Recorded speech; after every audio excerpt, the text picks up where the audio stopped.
Hey guys, another stock starts here, and I'm happy about this one. This is the, we're going to skip the first name because I can't pronounce it, so it's the Ru 251. Now this is a fast tank, it's not always going to be fast. Specific power of 24.59. Now obviously the LTTB has 31.63 and the T54 has 16, so the T54 is the lowest obviously. LTTB is slightly better, and the Sternpanzer, Spey Panzer, who cares? RU 251 has a pretty decent mid-range, specific power. 80 top speed. I've got 88 out of it. Downhill. What is it restricted by? Nothing. Gravity, its own weight, mass. Get it on a downhill. See what it can reach. There you go. There's a challenge for you guys. I've put it as a stock. The reason I'm gonna enjoy this one more than the rest is because you have the gun.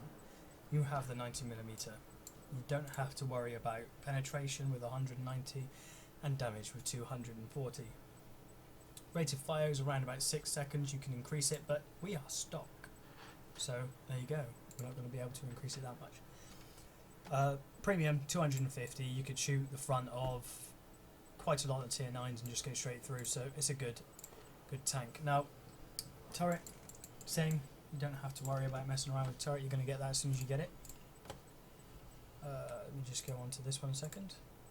This one wasn't on the awful Panzer, so we're going to mount that one. Have a look at that. That wasn't on the awful Panzer. That wasn't on the awful Panzer. Neither was that. So you'll get this one when you come in. So I'm going to mount the out engine. Difference between that is the top engine has 630 horsepower and that has 500. Right, so this is going to be different. This is going to be a different tank altogether. Yeah, and again, stock tracks. So stock, everything stock.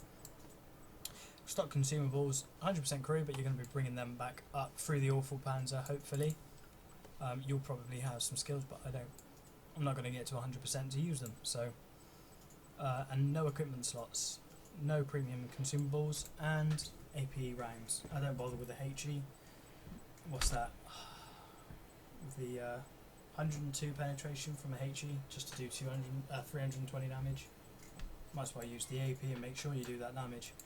So we're going to get straight in the game and show you what this tank can do. It has 0 armour, as you can expect. It's a light tank, but it does have speed on its side. Now the gun is like a stub nose. It's wide and reinforced. It's not really long, so you're not going to be expecting a lot of accuracy. We are in a tier 10 game. Wow, quite a heavy tier 10 game. Now the only part of the map I haven't been is down the left flank, so I'm going to save that for another day. Middle seems to be too much of a artillery hotspot, so yes, I can have cover from certain angles with other tanks, but it's not going to be full protection. I need to get over to the right hill and start as soon as I can, get on the right hill, get up into a position where I can hide from artillery and poke out and shoot. Now because I spawned on the furthest away, I doubt very much that I'm going to be able to. I'm going to back off a little bit. This is a heavy tier 10 game, don't use that. Hopefully you won't be using that against me. I'm going to back off a little bit and I'm going to sit and hopefully snipe anybody up on there. I'm going to move like when it changes, but I don't want to be sat here up on there. 2 shots dead. It's not going to be a good review or gameplay for you guys. So that shot, boom, straight there, 245, slightly higher than average roll. We seem to be overpowered up on that hill, so I'm going to be moving down. I'm not going to be going to the hill. I'm going to be going to the left flank to cover from the invading forces. Now we got a 1-2-1. There's no point going there with my penetration unless I can get to the side. See what this T57 heavy's doing. He's running away. Right. T110E4 over there as well.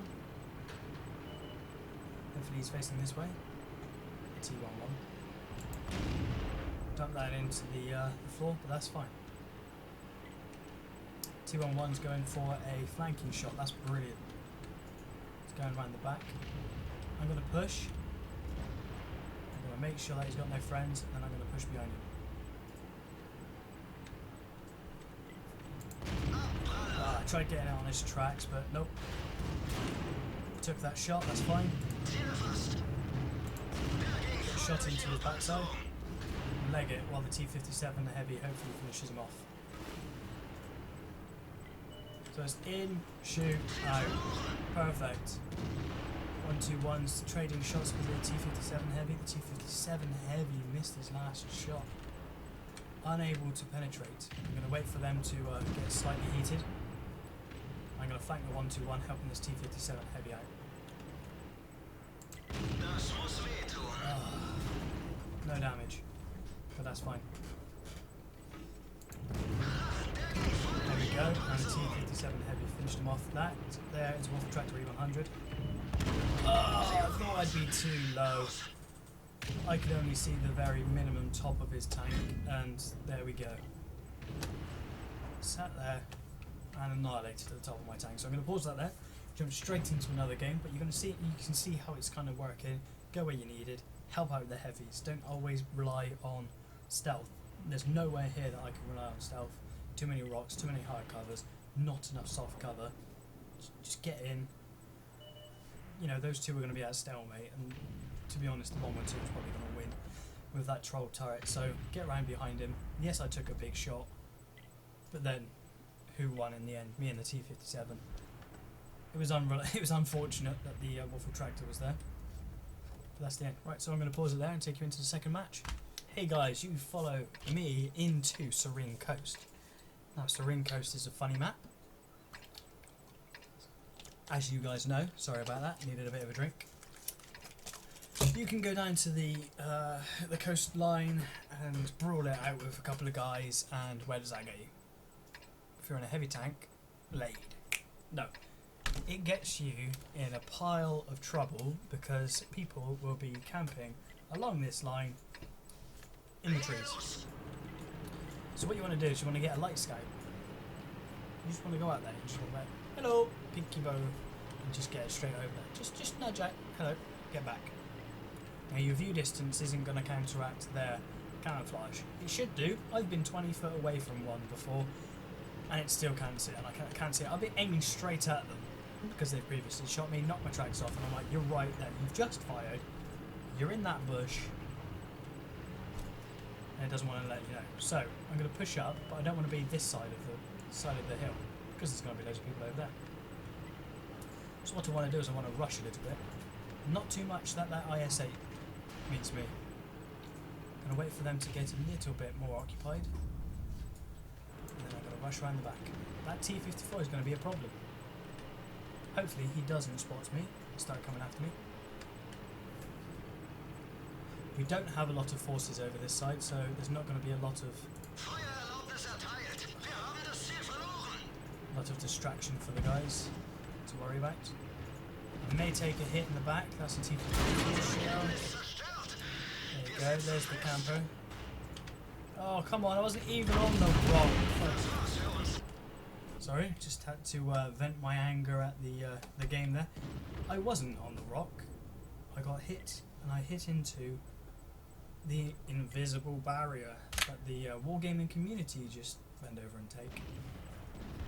You're shooting at someone, you can see them, your gun's aimed at them, and because there's not a red line around them, obviously you hit the floor. I just crashed into an invisible barrier, and therefore took a T-54 shell to my anus, and another shell, forgot what it was, to the front, and dead. So I'm going to now go into another game, because that one was just ridiculous, and show you what this can actually do. The struggle is real. Try playing a stock tank on the live server. Hey guys, let's try and have a better game this time. Now, this should be able to show off the spy panzer in its territory. We're not going to have a camo net. Let's see how effective this light tank is at the scouting. I'm not going to fire my gun. I'm not going to get too close. I'm going to sit in perfect cover, not moving. I'm going to call it now. This is the judgment. I'm going to be sat there, nice, quiet, and calm, in a bush, behind a bush, behind another bush, behind a tree, behind a bush, and behind 2 more trees. Then a hill, then a bush. And I'm going to get spotted before I see the person. And I'm going to take hit. Nearly on dead. Just as I'm about to survive, dead. Great things. Oh, we're getting rushed. I'm going to wait for this guy to die, because he's going to die. He's too far up. There you go. T49 showing off that nice derpy derp. Now, in order to scout and not be scouted, I'm going to have to go back here. But who's going to be here? Who's going to be here to scout? Nobody. They've completely changed Magic Forest. Now it's Magic Crevasse. Because people are just going to be playing in these little hidey holes. T49 is going right. That is a KV4. You didn't want to shoot the KV4.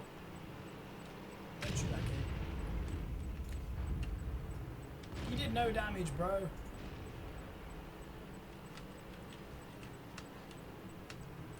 It's object 432. Rude. Run away. Take a nice shot on that side. He's aiming at me now, obviously. How dare I shoot him once? Okay, quick look at the map. The map says run. And that there, if I'm right in saying, was a derp. One hit by the M12. There doesn't seem... The map seems to be changed to have the opposite effect to what I would think it would on this specific map anyway. Light tanks, you want them scouting, you want them flanking. Here, where uphill is the killer of speed, and what do you need to flank? Speed. And there's less trees and less environment to actually scout, so you're just close proximity scouting with heavy tanks. What does a light tank need? They need nice line of sight and nice soft cover. You get nothing here. So it seems to be contradicting themselves. So they're bringing out 6 new light tanks, and yet they're making the maps harder for light tanks. So I'm going to be enjoying it when I'm not in any of my light tanks, rolling around, seeing them coming, and then shooting them with a 120mm. I can reload at like 4.5 seconds. My tortoise. So yeah, I hope you guys have better luck than me. That was a 1 hit from the M12. That was a good shot, gotta give him that. But it just seems to be that unless you sit back and be a coward, so I'm talking about you players that like to sit there, that like to sit there and let everyone else do the job. So they go there and they run forward, and then they sit in their nice little campy spot and wait for someone else to get the brass balls to go in, scout, brawl, whatever. And that's fine in a light tank, in a medium tank, whatever. But not at this. 80 kilometers an hour, a bit of speed. What have you got that speed for if you're going to sit there in a bush? And you just can't use that speed or sit in a bush anymore. This map has been ruined. I don't know about the other maps, but the view range just doesn't. So when you get your tank stock, I'm going to suggest you get the binocs, the camo net, and the ventilation class. You need your people to be at the highest gain that they can get, highest view range with your crew skills. A good radio signal range, so it's up to you whether you get that or Brothers in Arms. Just get them so you got the best viewing range and the best reload speed, because you're not going to be seeing a lot of people before they see you, is what I've seen. Because the high tier games, your tier 8 may be very good at spotting, but compared to a tier 10, your amazing view range doesn't seem that good anymore, and that's the kind of matchmaking you're going to be get with light tanks. So I'm going to leave that there for the Sturmpanzer RU-251. It's a great little tank, but it is going to be frustrating playing these. and I'll see you again for another episode of Stock Starts.